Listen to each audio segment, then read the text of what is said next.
ഇവിടെ അബദ്ധം ആർക്കാണ് സംഭവിച്ചത്? ഈ ലോകത്തിന്റെ കൺട്രോൾ ആരിലാണെന്നാണ് മുസ്ലിമേ നമ്മൾ വിശ്വസിക്കുന്നത്? ആരിലാണെന്നാ വിശ്വസിക്കുന്നത്? മുഴുവൻ ആളുകളും പറയും അല്ലാഹുവാണ് മുദബ്ബിർ, റബ്ബാണ് എല്ലാം നിയന്ത്രിക്കുന്നത്, റബ്ബാണ് മുഴുവനും കൺട്രോൾ ചെയ്യുന്നത്. എന്നാൽ നേരത്തെ ഇവിടെ സൂചിപ്പിച്ചില്ലേ, സൂഫിസം എന്ന് പറഞ്ഞുകൊണ്ട് മനുഷ്യനെ നന്നാക്കാൻ വേണ്ടി എന്ന് പറഞ്ഞ് മനുഷ്യ മനസ്സിൽ വിശ്വാസരാഹിത്യത്തിന്റെ ആ വിഷം കുത്തിവെക്കുന്ന സൂഫികളെന്ന പേരിട്ട് നടക്കുന്ന ആ വമ്പിച്ച രൂപത്തിലുള്ള ഫിത്നയുടെ വക്താക്കൾ, അതേ വിശ്വാസം, ആ സൂഫിസമാണ് കേരളത്തിലെ സമസ്തയും കൊണ്ട് നടക്കുന്നത്. അവരുടെ പതാക പോലും കേരളത്തിലെ സമസ്തക്കാര് കടമെടുത്തിട്ടുണ്ട്. ഉത്തരേന്ത്യയിൽ പോയാൽ കേൾക്കുന്ന ഒരു ശബ്ദമാണ് ബറേൽവികൾ. ബറേൽവികൾ എന്ന് പറയുന്ന ഏറ്റവും വഴികെട്ട സൂഫികൾ. ആ സൂഫികളുടെ പതാകയുടെ അതേ രൂപത്തിലുള്ള പതാകയാണ് കേരളത്തിലെ ഞങ്ങളാണ് സുന്നികളെന്നും ഞങ്ങളാണ് സുന്നത്ത് ജമാഅത്തെന്നും പറയുന്ന കക്ഷികൾ വരെ സ്വീകരിച്ചിട്ടുള്ളതെങ്കിൽ ഇതാരെയെങ്കിലും കുറ്റം പറയാനല്ല. നിങ്ങളൊന്നും മനസ്സ് തുറന്നൊന്ന് ചിന്തിക്ക് പ്രിയമുള്ളവരെ. അല്ലാഹുവിന്റെ ഹബീബ് സല്ലല്ലാഹു അലൈഹി വസല്ലം പറഞ്ഞ മാനദണ്ഡങ്ങളിൽ ഈ വിശ്വാസങ്ങളൊക്കെ പെടുന്നുണ്ടോ?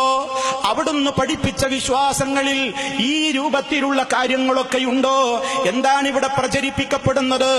ഈ ലോകത്തിന്റെ കൺട്രോള് 400 ചില്ലാനം വരുന്ന ഒരു ക്യാബിനറ്റാണ് നടത്തിക്കൊണ്ടിരിക്കുന്നത്. അതിന്റെ പ്രധാനമന്ത്രി ഖുത്ബുൽ അഖ്താബാണ്.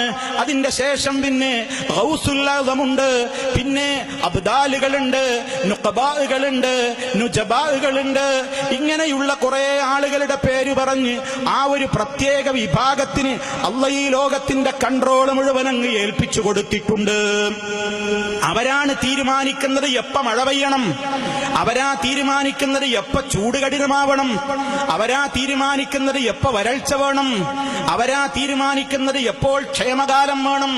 ഇങ്ങനെയൊക്കെയുള്ള തീരുമാനങ്ങൾ അവരാ നടത്തുന്നത്. അങ്ങനെ ഈ ലോകത്തിന്റെ മുഴുവൻ കൺട്രോള് ഏൽപ്പിക്കപ്പെട്ടിട്ടുള്ളത് അത്തരത്തിലുള്ള ഒരു സമിതിയിലാണെന്ന് ആയത്തോതിക്കൊണ്ട് കാന്തപുരത്തെ പോലെയുള്ള മുസ്ലിയാക്കന്മാര് മുദബ്ബിറാത്തി അംറാ, കാര്യങ്ങളെ നിയന്ത്രിച്ചു കൊണ്ടിരിക്കുന്നവർ അത് ഈ രൂപത്തിലുള്ള ആളുകളാണെന്ന് പറഞ്ഞുകൊണ്ട് ഈ ലോകത്തിന്റെ കൺട്രോള് അവരുടെ കൈകളിലാണെന്നും അതുകൊണ്ട് ആവശ്യങ്ങൾ വന്നാൽ അവരെയാണ് നമ്മൾ വിളിച്ചു തേടേണ്ടതെന്ന് അതേ മനസ്സിലാകാൻ വേണ്ടി ഞാനൊരു ഉദാഹരണം പറയട്ടെ. കെ അബൂബക്കർ മുസ്ലിയാർ എന്ന് പറയുന്ന മരിച്ചുപോയ സമസ്തയുടെ ഒരു പണ്ഡിതൻ നാളെ മനസ്സിലാകാൻ വേണ്ടിയാണ് പറയുന്നത്. അദ്ദേഹം ഈ പൊന്നാനിയിലും എടപ്പാളിന്റെ അടുത്തുള്ള ഐലക്കാട് എന്ന് പറയുന്ന ആ പ്രദേശത്തുള്ള ഒരു വലിയെന്ന് പറയുന്ന ഒരു സിറാജുദ്ദീൻ എന്ന് പറയുന്ന ഒരാളുടെ ഒരു മൗലിദ് രചിച്ചിട്ടുണ്ട്. ആ മൗലിദ് കിതാബിൽ ആ ശൈഖ് ജനങ്ങളോട് പറഞ്ഞിട്ടുണ്ട് പോലും അവരൊക്കെ ഈ കാറ്റഗറിയിൽപ്പെട്ടവരാണ്, കുത്തുബുകളും നേതാക്കളും ഔലിയാക്കളും ഒക്കെ എന്ന് വിശേഷിപ്പിക്കപ്പെടുന്ന ആളുകൾ.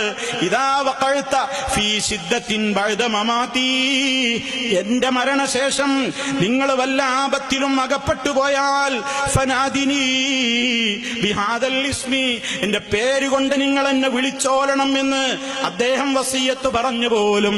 അങ്ങനെ അദ്ദേഹത്തിന്റെ കാലശേഷം അദ്ദേഹത്തിന്റെ ഒരു മുരീദ് അങ്ങ് കർണാടകയിലെ കുടക് ജില്ലയിൽ ഏതോ ശത്രുക്കളുടെ കരങ്ങളിൽ അകപ്പെട്ട് അവരുടേതായ വീടുകളിലെ ബന്ധനസ്ഥനായിക്കൊണ്ട് പീഡിതനായ നേരത്ത് വല്ലാത്തൊരു പ്രതിസന്ധിയുടെ ഘട്ടമാണല്ലോ ആ നേരം.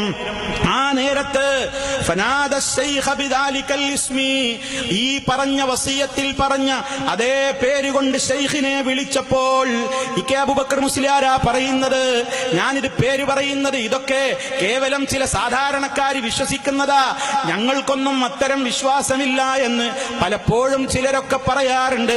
അതുകൊണ്ടാണ് ചില നെടും തൂണുകൾ പോലും ഇതാണ് വിശ്വസിച്ചത്, ഇതാണ് സമൂഹത്തിന് പകർന്നു കൊടുത്തതെന്നറിയാനാ പറയുന്നത്. അങ്ങനെ ആ പ്രതിസന്ധി ഘട്ടത്തിൽ അകപ്പെട്ട നേരത്ത് ഈ ശിഷ്യൻ മരിച്ചുപോയ ഈ സിറാജുദ്ദീൻ വലിയനെ പേരെടുത്തുകൊണ്ട് വിളിച്ചപ്പോൾ ഒന്നിച്ചൊരു തള്ളി ഒരു വരവാണ്. ശൈഖും പരിവാരങ്ങളും വന്നുകൊണ്ട് ഇദ്ദേഹത്തെ രക്ഷപ്പെടുത്തി കൊണ്ടുപോകുന്നു. പിന്നെ ഇദ്ദേഹത്തെ ഒന്ന് നന്ദി പറയാൻ വേണ്ടി നോക്കുമ്പോ കാണാനില്ല, അയാൾ സ്ഥലം വിട്ടിരിക്കുന്നു. അതുകൊണ്ട് ഓരോ പ്രശ്നത്തിലും ഇനി ഇവരോടാ പരാതി പറയേണ്ടത്, ഇവരുടെ അടുക്കലാണ് കൺട്രോൾ ഉള്ളത്. ഇവരാണ് എല്ലാം നിയന്ത്രിക്കുന്നത്. സരിജ് ബിനായ സിറാജദ്ദീനി ലൗഅഹുദാ നംശി സവിയ മിനൽ അഖ്ലാഖി വശ്ശിയമി സഹിൽ